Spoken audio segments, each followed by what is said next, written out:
What's good with y'all? Yo, what's good with y'all? It's your boy Xave. We back at it with another breakdown. Today I'm showing y'all how to make soul samples for artists like BabyFace, right? I ain't gonna lie to you, this is probably one of my best samples. I just want to say I appreciate y'all for supporting me on the last video. That video performed really well last week, and I just want to say I appreciate y'all. With that being said, if y'all new to the channel, make sure y'all hit that subscribe button. We're trying to get to 2K subscribers. The last video did like 55 likes, so let's try to hit 60 likes.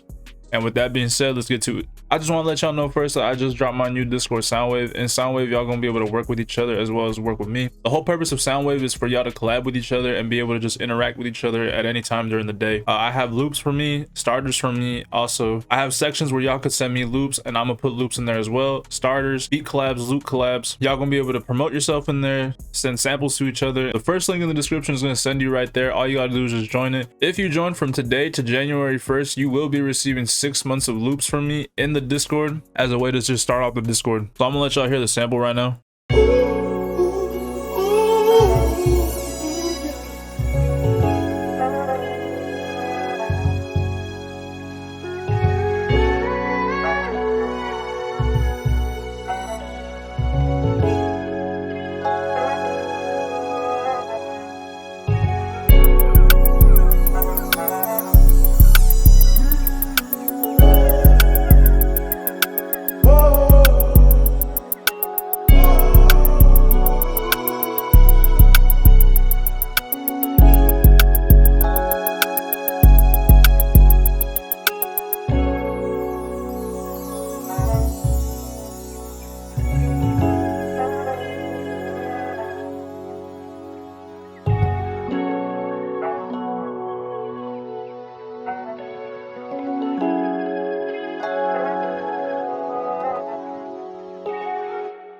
So yeah, as you can tell, there's a lot of layers going on, but when you break it down, it's really not that complex. So yeah, so to start off, what I did was go and play in 196 BPM.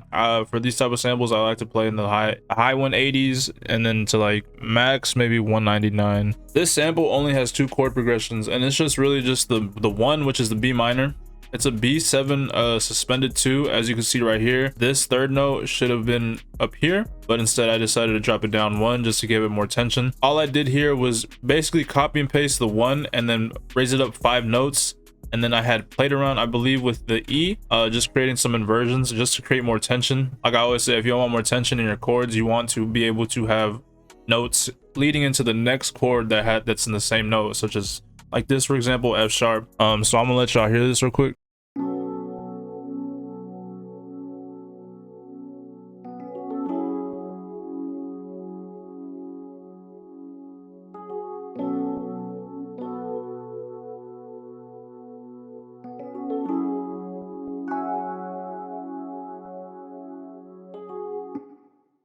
Like I said, it's only 2 chords, and then just to give it some more rhythm, I decided to add these little accents right here just to lead it back into the chord and drive back down into the 1 again. And then this is basically just a copy from this, leading it over here and then just pitching it up. For my soul samples specifically, I like to drive it up an octave at the end just so that the resolution back to the 1, it sounds nice. So that's why I like doing that. For my effects, I didn't really do too much. All I did was add an EQ, taking out some of the lows. A chorus June 6th, didn't touch anything. And then I had added a Valhalla vintage verb with 35% mix, a 32 decay, and 470 low cut. I forgot to say this in the beginning, but the piano for the Rhodes was SRX electric piano. It's the phaser preset. After that, I went into Xband and pulled out this medium double bass preset, and all I did was just add this little bass line, copying the root notes, and this is what it sounds like.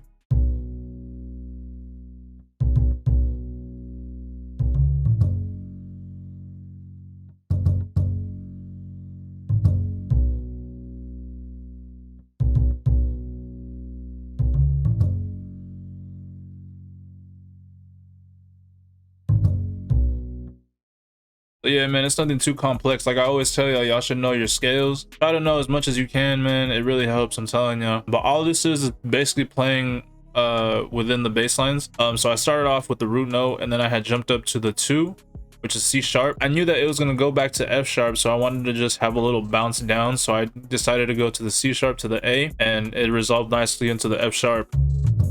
And with these soul samples, you kind of want to have like a good bounce, but not too crazy. I feel like this is the perfect like amount in my opinion, but y'all could go as crazy as you want. You know what I'm saying? This is music. Have fun with it. But I decided I want to just have a couple bounces right here. And then I had copy and pasted this bass line and put it over here. But I knew I didn't want it to have that little dun dun right here at the end. So all I did was just stretch out the note.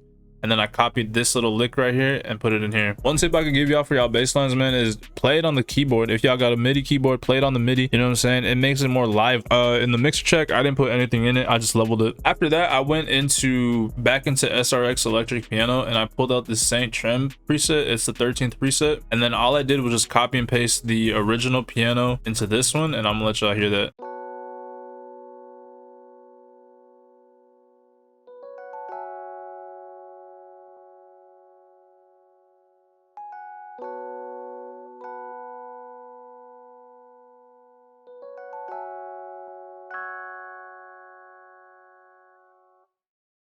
I knew that I wanted to have a lot of layers for like that MIDI pattern specifically, because I knew that if I filled it out, I knew that if I wanted to add some extra counter melodies, the piano itself was going to be full enough, especially with the bass guitar. For the mix, I didn't do anything but just EQ it a little bit, taking out some of the low mids and then going right here and taking down the low end. Y'all don't gotta do that. You could do that in the regular EQ. I just do this because it's just force of habit. After that, I went into Analog Lab and I pulled out this smoother preset.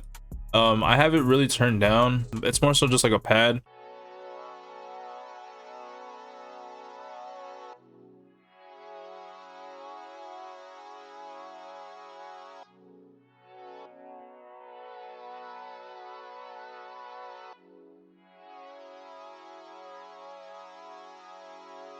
So yeah, all it is just a copy and paste of the chords, but I just stretched them out.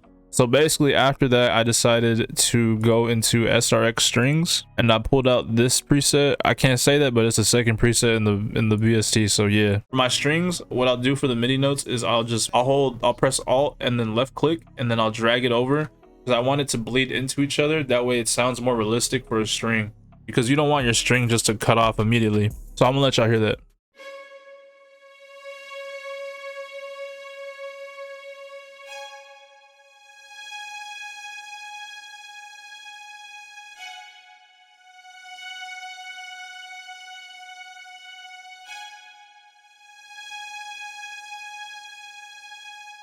For the mix, I didn't do too much for my strings. I never really touch it unless I feel like doing something crazy. All I did was just EQ a lot of the mid and the high mids because it was kind of harsh. And then all I do is just add a reverb 40% mix. After that, I went into Purity and I found this optical lead sound. I was just really trying to find like little counter melody sounds and like textures. So when I found this, I was like, okay, this could actually kind of work. I'm gonna let y'all hear that though. After that, I kind of knew I had a little sound right there. So basically what I did was make this unique. I copy pasted this over, made it unique. And all I did was just bring it up an octave higher and then made this. After that, I went into Purity again and I pulled out this tubular bell. It's right here in this category if y'all see it. And then all I did was just play it on the root note. I didn't want it to go too crazy, so I just played it on every one. And then for the mix, all I did was just add a delay. I always put it up to like 16 or 8. And then I'll do the cut to like 50 and then drop the mix. After that, I was trying to look for an organ, and to be honest, the contact VSTs weren't really hitting like they were supposed to. So what I did was go into Purity again and I found this rock organ.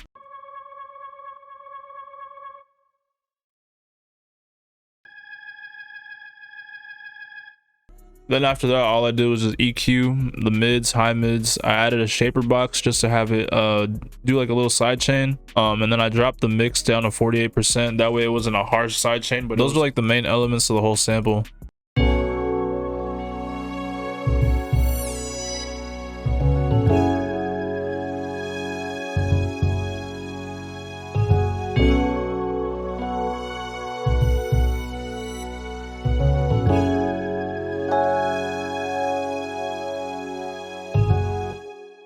So after that, I knew the sample was done. I just wanted to add some more textures to it just to fill it out some more. So basically all I did was go into my stash and just pulled out this wind chime.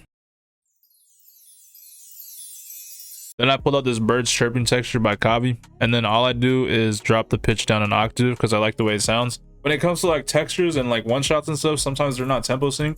So basically all I do is just grab it and make sure it fits in whatever tempo you have it at, and yeah, that way it'll be in sync. And this is what they sound like together.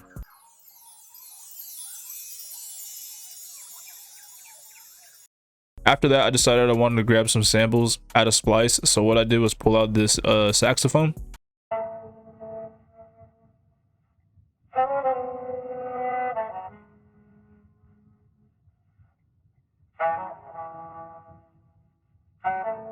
Then I had found these 2 guitar samples in Splice, and I knew they were just gonna work perfectly.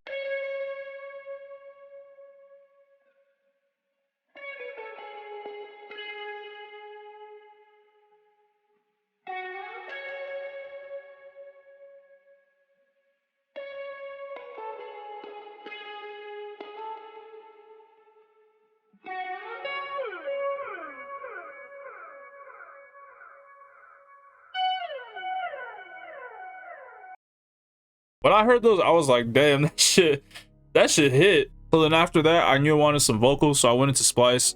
I grabbed these 4 vocal layers, and for this one, I had to chop it up because there was lots of gaps in between. All I did was just cut it out, and this is what it sounds like.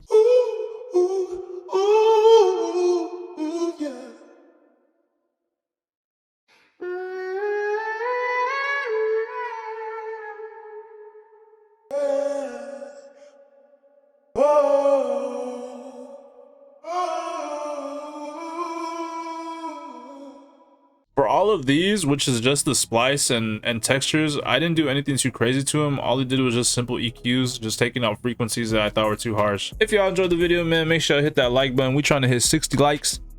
If you're new to the channel, make sure to hit that subscribe button. We're trying to hit 2K subscribers. 2024, I'm locked in 10K subscribers. That's it. I'm calling it. I'm locked. Make sure y'all join the Discord, man, to get 6 months of loops. And with that being said, I appreciate y'all for the support, man. I'm out.